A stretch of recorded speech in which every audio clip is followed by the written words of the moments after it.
Hello? Hello? Podcast Network Asia. Lisir wangi seliramu tumaking sirno ojo tangi kanmu guling awas jo ngetoro aku lagi bang wingo yen setan kang tak putusi dudu sembarang ojo layu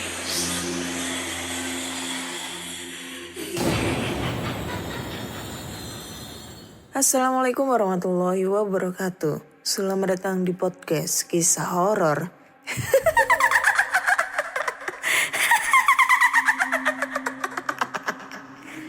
Ketemu lagi dengan aku Ana di sini akan membacakan cerita horor ataupun email berhantu yang sudah dikirimkan teman-teman melalui podcast kisah horor@gmail.com atau DM Instagram podcast kisah horor, DM Instagram Ana Olive serta Google Form yang linknya tersedia di bio Instagram podcast kisah horor.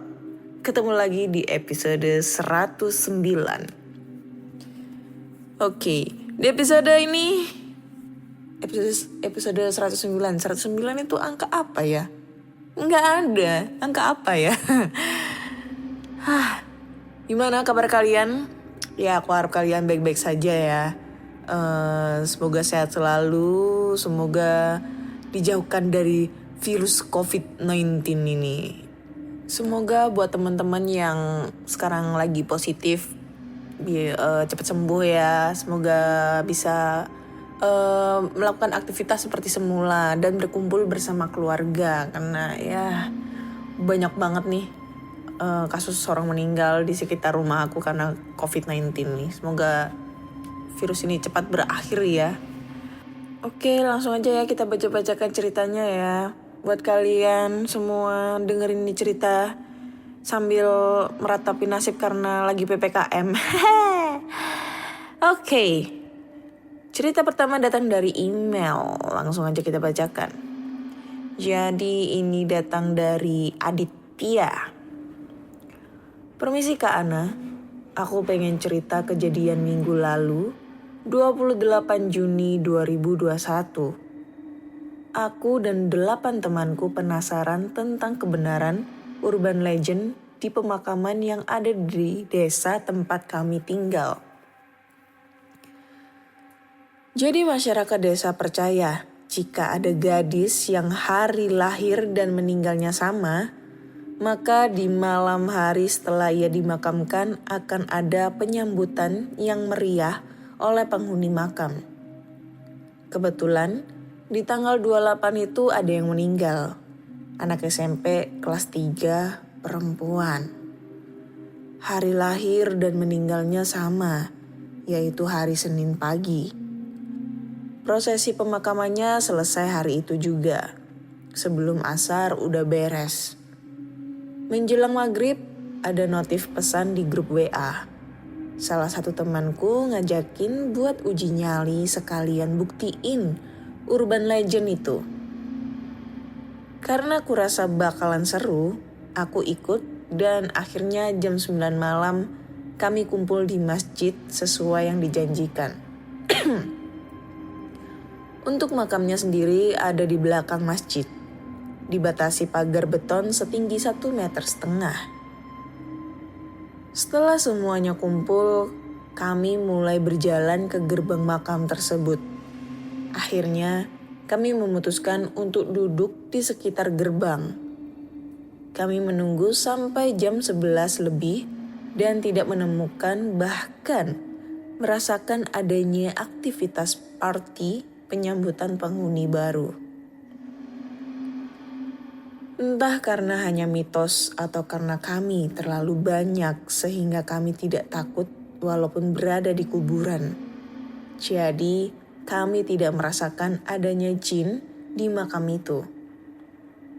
Sampai pada akhirnya turun hujan deras dan kami pun pulang ke rumah masing-masing. Sampai di rumah, aku langsung membersihkan diri agar tidak membawa masuk tanah kuburan ke dalam rumah. Tentu aku ganti pakaian. Selain karena dari makam, pakaianku juga basah karena hujan. Masuk ke kamar, aku meletakkan HP-ku dan mencoba untuk langsung tidur. Aku tidak ingat kapan tepatnya aku tidur. Yang ku ingat, tiba-tiba aku sadar dan berada di tempat yang gelap, namun masih ada sedikit cahaya yang masuk melalui angin-angin. Tempat itu memiliki lantai yang kering, serta aku mencium aroma wipol. Ini jelas bukan kamarku. Aku tidak pernah tidur dengan lampu yang dimatikan. Serta jelas aku tidak berada di atas kasur yang nyaman. Jujur saat itu aku tidak takut, melainkan lebih bingung dan heran. Jadi dengan tenang aku membiasakan diri dengan gelap, meraba sekitar untuk mencari saklar lampu. Aku berhasil menyalakan lampu, melihat tempat di mana diriku. Ini di toilet masjid. Saat itu masih tidak ada yang aneh seperti ada suara-suara atau penampakan. Yang aneh, ya kenapa tiba-tiba aku tidur di toilet masjid? Aku pulang, mandi, ganti baju, dan tidur lagi. Saat itu aku tidak peduli dengan apa yang terjadi. Tapi yang kuingat, saat aku berada di antara kondisi tidur dan tidak tidur, aku mendengar suara, seperti ada yang mengobrol. Tidak 2 atau 3 orang. Banyak sekali suaranya, seperti sedang ada perkumpulan keluarga. Ada suara anak kecil yang berlarian, ibu-ibu yang bercerita, pria dewasa yang tertawa lepas, serta aku juga mendengar adanya suara logam yang dipukul. Setelah suara-suara itu, aku mulai merasa ada angin yang menyentuh leherku. Diikuti punggungku yang merasakan dingin seperti di tempat yang basah. Kali ini bukan wipol yang kucium. Jelas ini harum melati. Tubuhku berat, lemas, gak bisa bangun. Mataku terbuka. Ada 2 pemandangan yang kulihat. Terangnya lampu hias di atasku, dan wajah pria hancur berdarah dengan kuncir putih di kepalanya sangat dekat di sebelah kiri wajahku. Anjim, hal yang paling aku benci ini ya. Aku tidak bisa bergerak sama sekali. Benar-benar tidak punya tenaga. Tidak dapat berteriak dan hanya ada ketakutan di dalam hatiku. Aku juga ingat saat itu aku sampai tidak terpikirkan berdoa atau sekedar membaca ayat kursi. Namun ketakutanku itu tidaklah lama, karena aku terbangun mendengar suara alarm HP-ku yang selalu aktif jam 7 pagi. Aku terbangun dan bersyukur hanya mimpi buruk. Aku melihat lampu dan plafon putih di kamarku. Namun ketenanganku itu juga tidaklah lama, karena bajuku basah, berlumpur dan gulingku berupa sebuah nisan milik sesepuh desa. Lengkap dengan nama, tanggal lahir dan kematiannya. Saat ini, tepatnya saat aku mengetik cerita pengalamanku, aku terbaring di kamar, di kasurku yang nyaman. Namun aku tidak betah dengan kenyamanan kasurku. Karena sudah seminggu semenjak aku terbangun oleh alarm, aku tidak dapat berdiri dan harus menghabiskan seminggu, bahkan beberapa hari ke depan hanya di kasurku. Kata dokter yang dipanggil orang tuaku, aku tidak sakit. Sedangkan kata Pak Ustadz, aku tidak dapat bangun karena penyebab jin dan dipicu karena kesalahanku. Saat ditanya Pak Ustadz apa yang mungkin berkaitan dengan hal ini, satu-satunya kesalahanku ialah karena begonya aku pipis di kuburan. Malam itu, sebelum hujan, aku ada pipis di dalam area makam.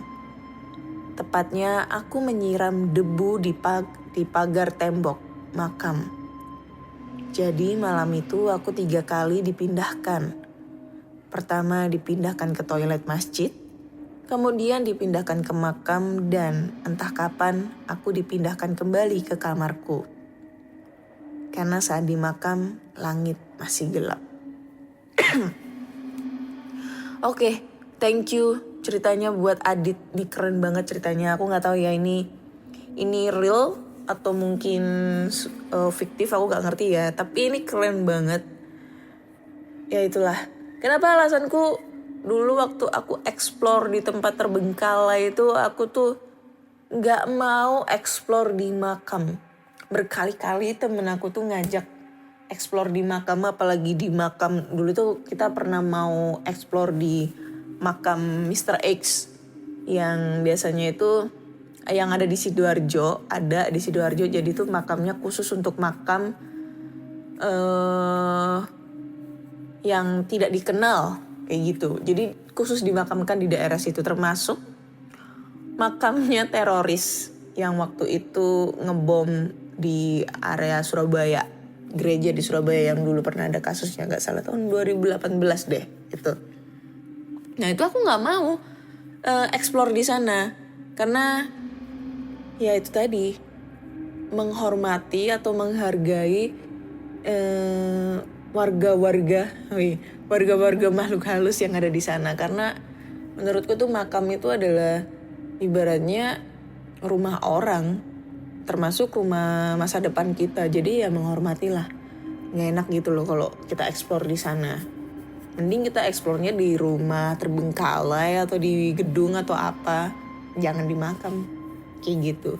Nah ini juga, ya aku percaya nih, kalau semisalnya kita entah itu pipis sembarangan, entah itu berkata kotor di lokasi yang terbilang angker atau mungkin keramat atau gimana ya, pasti kita bakal diganggu jin. Seperti si Adit ini ya, dia sampai 3 kali diganggu dengan cara dia dipindahkan tidurnya, sampai dipindahkan di makam. Dan katanya sih sampai sekarang, nggak tahu ya sekarang dia udah normal apa belum ya, karena ceritanya kan tanggal 28 Juni itu dia seminggu nggak bisa jalan cuy, nggak bisa bangun, tidur terus di tempat tidur. Allahualam ya, jangan sampai deh, amit-amit. Tapi gue dulu tuh pernah banget ke makam, cuma sekedar ambil tanah kuburan yang masih basah, atau ibaratnya tanah kuburan yang baru di makam, maksudnya makam baru gitu loh. Karena jujur dulu tuh aku excited banget tentang cara bisa ngelihat hantu, makhluk halus gitu ya, makhluk astral. Dan salah satu metodenya itu aku lihat-lihat di YouTube atau mungkin di Google ya. Salah satu metodenya adalah mengusapkan tanah kuburan yang masih basah atau makam baru di area dari dari mata sebelah kiri ketemu di tengah gitu loh. Dan itu juga gak manjur cuy, kayak gak ada reaksi apa-apa, biasa aja gitu loh. Sampai sekarang juga aku belum pernah sih dilihat-lihatin, ya jangan sampai sih. Tapi kalau misalnya kayak dikasih suara atau mungkin ngerasain mungkin dia ada di sini, pastilah semua orang pasti ngerasain kayak gitu juga. Karena semua orang itu sebenarnya itu punya indera keenam bro, punya sixth sense gitu ya. Cuma ada yang memang sudah diasah, ibaratnya diasah itu memang sudah peka dari lahir. Ada juga yang ya biasa aja gitu. Oke, gitu deh pokoknya. So buat Adit, jangan diulangin lagi ya. Cepat sembuh. Semoga bisa jalan lagi. Jadiin pengalaman dan keren nih ceritanya. Salut banget. Thank you Adit. Oke, next ke cerita berikutnya ya.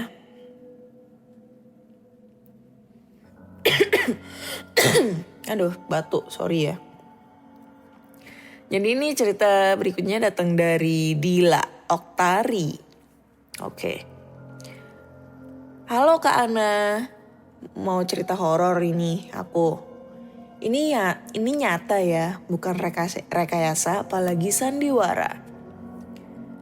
Aku sekeluarga tinggal di Kaltim. Setelah mama nikah dan punya anak 3, kami semua pindah ke desa papa. Yang dimana dulunya desa itu pernah dijajah sama Jepang dan Belanda. Dan jadi tempat persembunyian para tentara juga. Awal pindah masih sunyi, belum banyak rumah. Dan hutan pun masih sangat lebat. Jadi tiap malam mama itu dengar suara kayak pasukan lagi jalan gitu. Suara sepatu rame-rame dan pas diintip gak ada siapa-siapa. Kakak saya juga pernah lihat Kunti hamil lewat dari jendela kamar. Paginya si kakak langsung demam tinggi, terus kayak orang ketakutan banget. Di desa ini masih kental akan hal-hal mistis kayak penunggu desa. Ada tuan tanah, di sini biasanya disebut moro. Kalau ada batu gede itu Kalau ada batu gede itu rumahnya. Gimana sih? Oh, kalau ada batu gede di rumahnya, jangan dipindah, apalagi dihancurin. Bisa bahaya nantinya. Mereka itu seperti kita juga, ada jahat, ada juga yang baik. Mereka bisa merubah diri jadi apa aja. Paling sering itu jadi ular. Nah, kalau pas ketemu ular, gak langsung dibunuh. Dibilangin dulu, kamu ular bukan? Kalau bukan, silakan pergi. Tapi kalau kamu gak pergi, berarti saya bunuh. Papaku pernah dapat ular malam-malam di rumah kebun. Dipukulnya pakai batu kepala ular sampai pecah. Terus badannya ditindis pakai batu tapi gak mati. Pas dicek lagi udah pergi ularnya. Nah, paginya si kakak kena pukul papa sampai kepalanya pecah juga. Wanjir, serem dong. Jadi kalau kita gak sengaja nyakitin, apalagi sampai ngebunuh, bisa keluarga kita yang kena gitu juga. Pernah juga nih adik kelasku ikutan pramuka. Jadi kemah gitu di dalam hutan. Masih SMP. Pas pulang kemah, dianya langsung sakit. Dipikirnya mungkin kecapean. Gak lama sakit, langsung meninggal. Dan meninggalnya itu gak wajar banget. Badannya itu kayak ungu semua, kayak habis terbakar api gitu. Dipegang lembek banget mayatnya, padahal baru meninggal. Pas coba cari tahu penyebabnya apa, katanya dia yang nyalain api unggun gak permisi. Terus kena anaknya. Kayak gitu. Thank you Kak Ana udah dibacain ceritanya. Mohon maaf jika ceritanya kurang serem atau mungkin penulisannya tidak rapi. Oke, thank you. Siapa nih? Dila Oktari buat ceritanya.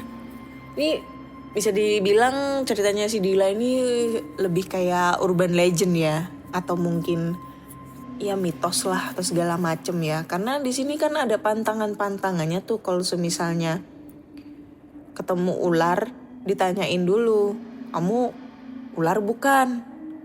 Kalau bukan, silakan pergi. Tapi kalau kamu gak pergi berarti saya bunuh. Lucu kan? Kalau aku jadi si Dila ya, jadi papanya Dila, ketemu ular, ya gak aku tanyain. Malah aku dipatok duluan, mati duluan dong. Mau dia ular jadi-jadian, mau ular dia beneran kan kita gak tahu. Masa mau nanyain, kamu ular bukan? Terus ularnya jawab, kalau bukan ular, buruan pergi. Tapi kalau kamu gak pergi, aku bunuh loh. Ya kita yang kebunuh duluan dong, dipatok. Pakai nanya lagi ya kan. Tapi kalau masalah mitosnya ini, aku tuh pernah dengar untuk masalah mitos ini. Cuma aku lupa di mana ya. Soalnya ini yang cerita temanku. Jadi kalau misalnya kita nggak sengaja nih ngelukain hewan jejadian atau mungkin ketemu dengan hewan jejadian, yang ada nanti malah berimbas ke keluarganya kayak gitu. Jadi kayak dulu tuh pernah deh kayaknya temanku cerita. Jadi nggak salah itu ada tetangganya ya, kebetulan temanku tuh orang Sulawesi ya. Jadi kebetulan ada tetangganya itu lagi habis pulang dari berkebun, tiba-tiba itu kayak nemu apa gitu loh. Mungkin tikus atau ular atau apa gak tahu. Intinya dia tuh mau ngusir hewan itu dari kebunnya supaya kebunnya tuh gak rusak gitu kan. Dilemparin lah pakai batu gitu kan. Dilemparin pakai batu. Gak taunya pas pulang ke rumah, si tetangganya tuh kaget karena jidat anaknya itu benjol semua kayak habis dilempar batu. Beneran kayak katanya sih benjol gede banget gitu kan, ada sekitar 3 gak salah di belakang kepala, depan sama satunya itu di samping kanan gitu. Jadinya kayak ibaratnya itu kayak karma ya, kualat gitu. Itu sih kata temanku ya, tapi gak tahu ya kalau mungkin di kota-kota mungkin gak ada ya kayak gitu-gituan. Ini hanya berlaku di daerah area pedesaan kayak gitu. Oke deh, thank you ceritanya buat Dila. Next kita lanjut ke cerita terakhir ya. Oke, cerita terakhir datang dari siapa ini? Bismo bukan Gunung Bismo tuh. Dari Nurul Hidayat. Assalamualaikum Kak Ana. Waalaikumsalam warahmatullahi wabarakatuh. Saya mau cerita horor ketika mendaki di Gunung Bismo, Wonosobo, Jawa Tengah. Jadi ceritanya, kami berangkat dari Pemalang menggunakan mobil selama perjalanan. Gak ada titik komanya. Jadi kami berangkat dari Pemalang menggunakan mobil. Selama perjalanan berangkat dan perjalanan nanjak ke pos 3 atau camp area masih aman-aman saja. Tapi ketika sore menjelang, malam di situ mulai ada keanehan. Hujan disertai kabut menghalangi pandangan, dan ketika itu saya mengambil air hujan menggunakan terpal yang saya pasang. Di situ saya merasakan ada yang mengawasi saya. Dan ternyata teman saya juga merasakannya. Saya mencoba mencari, namun tidak ada. Rasa dingin yang menusuk relung jiwa dan raga mulai membaik karena saya dan 2 teman saya masak, setelah itu ngopi, ngerokok, dan tidur. Nah, di kala tidur semua teman saya termasuk saya diganggu penghuni Gunung Bismo. Anjay, gak ada titiknya. Saya merasakan ada suara aktivitas manusia. Padahal kala itu hanya ada rombongan saya dan gak ada rombongan yang lainnya. Ternyata teman saya yang dari Indramayu juga sama merasakan juga. Teman saya Panji bangun dan yang lainnya masih tidur, termasuk saya. Dia melihat Ibnu, rombongan kami memakai kain putih. Padahal dia menggunakan sleeping bag biru dan dia pun tidur. Gimana sih nih ceritanya, bingung gue. Teman saya Ibnu, dia merasakan rambut dan kakinya ditarik oleh seseorang. Padahal posisi semua anggota tubuh rombongan saya tertutup sleeping bag. Teman saya Madeva dari Indramayu, dia merasa ada yang memukul atau menampol dadanya. Padahal semua teman sudah tidur dalam kondisi tertutup oleh sleeping bag dan dia merasakan apa yang saya rasa, yaitu merasa ada yang mengawasi juga. Anjir lah, ini ada titik komanya. Yaitu merasa ada yang mengawasi juga, mendengar aktivitas manusia. Terakhir Iksan, dia tidur sebelah saya dan dia melihat sesosok bayangan hitam di pertengahan antara kaki dia dan saya. Dan lantas dia pun langsung tidur kembali dengan posisi yang merasa ketakutan dan gangguan itu semua di tenda. Dan kami pun sadar dari mana gangguan itu berasal, yaitu dari tenda yang kami sewa. Tenda berwarna kuning. Dan di situ, di Gunung Bismo dilarang menggunakan tenda kuning. Karena konon ada kerajaan gaib di situ yang totalitas serba kuning, katanya. Oke. Thank you buat Hidayat ceritanya ya. Wah gak ngerti sebenarnya karena ceritanya ini agak belibetnya itu karena gak ada tanda bacanya cuy, gak ada tanda bacanya, jadi aku agak bingung untuk mengartikan, mencerna ceritanya ya. Jadi kalau aku bisa simpulkan ya, ini mungkin aku jelaskan. Jadi si Nurul dan rombongan teman-temannya itu sedang melakukan pendakian di Gunung Bismo, Wonosobo, Jawa Tengah. Nah, pada saat mereka melakukan pendakian dan mendirikan sebuah tenda istirahat karena hari sudah malam, anggota dari rombongannya ini mendapat gangguan. Nah, yang pertama itu dia mendapat gangguan apa ini tadi? Dia mendapat gangguan kayak merasakan ada aktivitas manusia. Padahal waktu itu cuma ada rombongannya si Hidayat aja dan gak ada rombongan lain. Terus habis itu gangguan berikutnya itu dia bangun terus ngeliat semua teman-temannya itu kayak memakai kain putih gitu kan. Padahal teman-temannya semua rombongannya itu memakai sleeping bag yang berwarna biru, gak ada yang warna putih. Terus yang berikutnya ada gangguan juga kalau si temennya itu ngeliat ada sosok hitam di pertengahan antara kakinya si Hidayat sama kakinya Ihsan. Lalu si Ihsan pun tidur dengan posisi yang merasa ketakutan kayak gitu. Dan usut punya usut, kenapa gangguan ini terjadi sama si rombongannya Hidayat? Karena tenda yang mereka sewa itu berwarna kuning. Sedangkan kalau ada rombongan yang mau mendaki di Gunung Bismo, itu dilarang memakai yang warna kuning.